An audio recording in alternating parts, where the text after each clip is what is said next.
Hey guys, ArchieLuxury on the ArchieLuxury channel. I'm on the ArchieLuxury channel, guys. Today I'm talking about, guys, I wish we could go back. I wish we could go back in time. I wish this hobby could go back when... Let me explain, guys. What am I talking about? I want to go back in time. That's right, guys. I'm sick of it. It hasn't worked out well. Basically, give me a bit of a history lesson.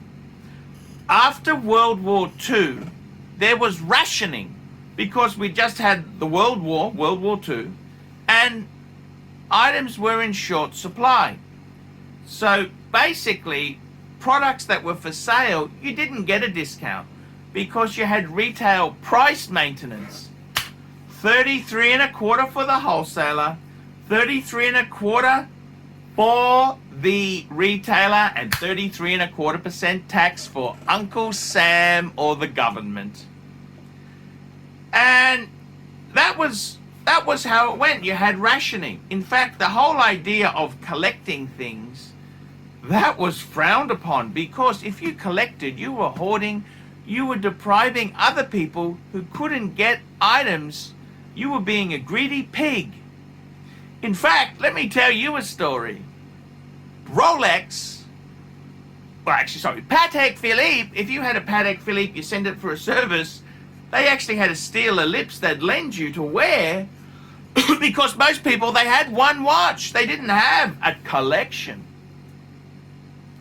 It was considered poor form to have a big collection. I remember reading a book on the Schlump brothers. The Schlump brothers were a pair of French textile industrialists who built a massive Bugatti collection. And I remember reading this book. It was authored late 60s. And it said it's such a shame that they've deprived the collecting community of Bugattis. And that ethos, nobody says that now. More is better. Hoard and possess. And I get a boner. I go hard knowing the other guys missed out. That's what the hobby has become. We like to see suffering of other people while we are strong. That's the way it is, guys. I'm telling you the truth. So, World War II ended in 1945. Very tough time. The late 40s, you had petrol rationing on products, shortages. The 50s started. Economic boom.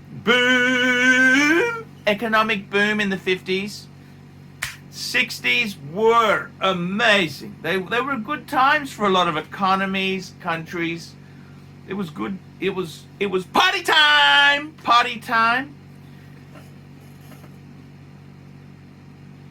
Late 60s, early 70s, we moved into more and more consumption. Everything you have too much of, it gets fat and out of tune. And that's what happens. Prices, we had supply started to meet demand. In fact, there was oversupply. So you had discounting. Instead of having retail price maintenance, you could haggle like a bitch. Get deals, discounts, negotiate. And that was all fun when we were winning, when we were haggling like bitches, when we were buying pre-owned. We knew if you had knowledge, you'd know what you were doing. Then, what happened? What happened in the luxury sphere? Something called Hermes. Hermes. Hermes, the French luxury goods maker. Ladies' handbags, leather goods, shit like that. Guess what? Hermes, they didn't want a discount. We don't want a discount. What do? Scarcity marketing. We limit supply. We choose the customer. It's so completely obnoxious. Only the French could do it. And you know what? For as much as I hate it, it bloody worked. It bloody worked. It worked. People wanted what they can't have. You want the girl who's not easy. It's the ultimate betrayal of human psyche. And that's exactly what happened in the men's luxury goods, the men's luxury watch market. Panerai did it, but they got greedy. See, Panerai had limited edition runs. They got greedy and they lost it. Sorry, Pam. Thank you, Richmond. But Rolex is a charitable trust, an institution. They have too many rules and ledgers and stuff to actually fight this up. And it's worked beautifully. No more discounting. In fact, Rolex can be really tough to the sellers, the dealers. They can stipulate their terms. You don't want it? We'll take the agency, the dealership off you. You don't toe the line? You're out of here. It's Rolex's way or the highway. And you know what? It's worked a treat. No more pesky discounting. And you know what? We've got opening, emerging middle classes, China, India, the Philippines. They want their upper. They look to the Western world for tokens on how to be cool and stylish. And what do they see? What do they see? Flexing, flexing, flexing, flexing fools.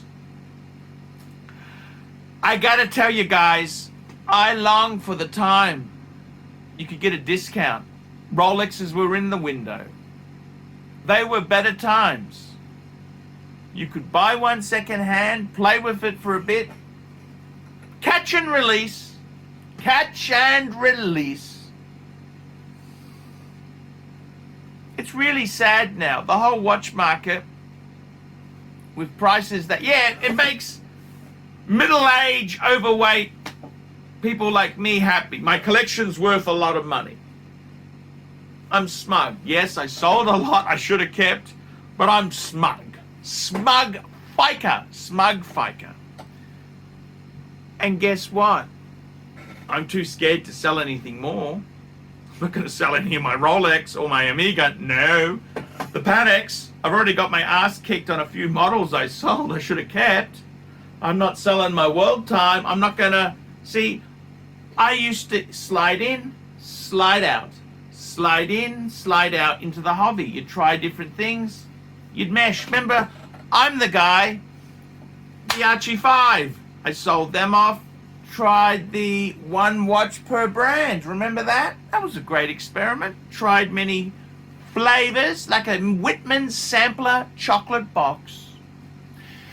And then, what else did I do? What else? Then we went Rolex. That was fun. Then I said, ooh, I can get into some Panex. The only problem is now, I should have kept the Rolex because they've gone more. Is this a business investment or is this a hobby? And now I look at my collection. Man, I got so desperate I had to do begging on my stream to get MJT sold me a sub date at retail. I had to beg on my stream. I had to beg on my stream. That's what I had to do. Guys, it is terrible. It's terrible. It's terrible, guys. I had to beg on my stream. Guys, I very quickly realized what was happening, snapped up Millie and an Explorer 2. Shh, never selling those. No, no, no, no, no, no, no, nados. No, no, no, no. The secondary market's gone ballistic. Crazy prices.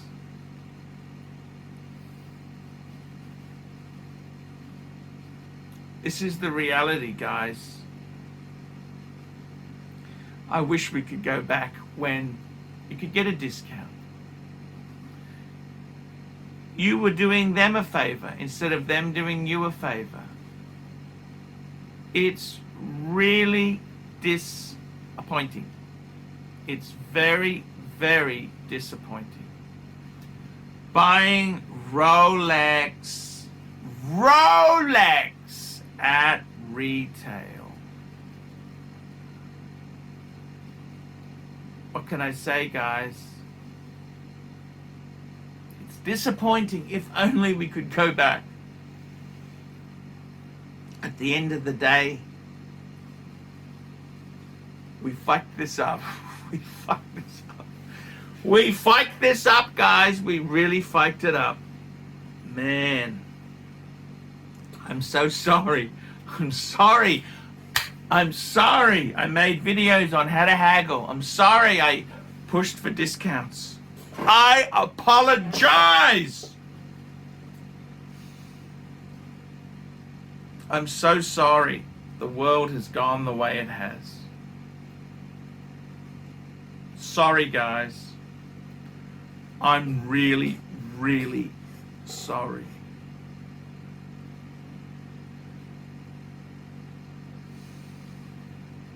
I'm sorry.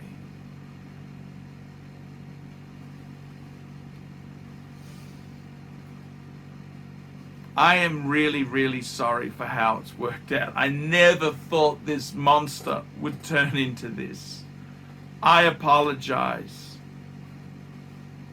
Please, please forgive me, for I have sinned. Hey guys, ArchieLuxury on the YouTube sensation, the Paul Pluta channel. Guys, I need you to help me out, guys. I can't survive on Google Ads alone. I need you to request a paid review.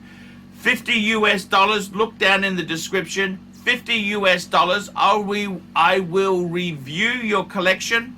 I'll tell you what I think of it, and I'll give you some pointers. The other thing is, guys, you can sponsor me on Patreon. Patreon allows you to pay a couple bucks a month, $1, $2, $5, whatever you want, and it keeps me going on YouTube because, guys, I'm in a niche. Nobody can make money out of the views I get. The views are crap because it's a small, specialized area, and I don't talk about garbage for the sake of views. Guys, sponsor me on Patreon. Look down below, and I will see you in the next one.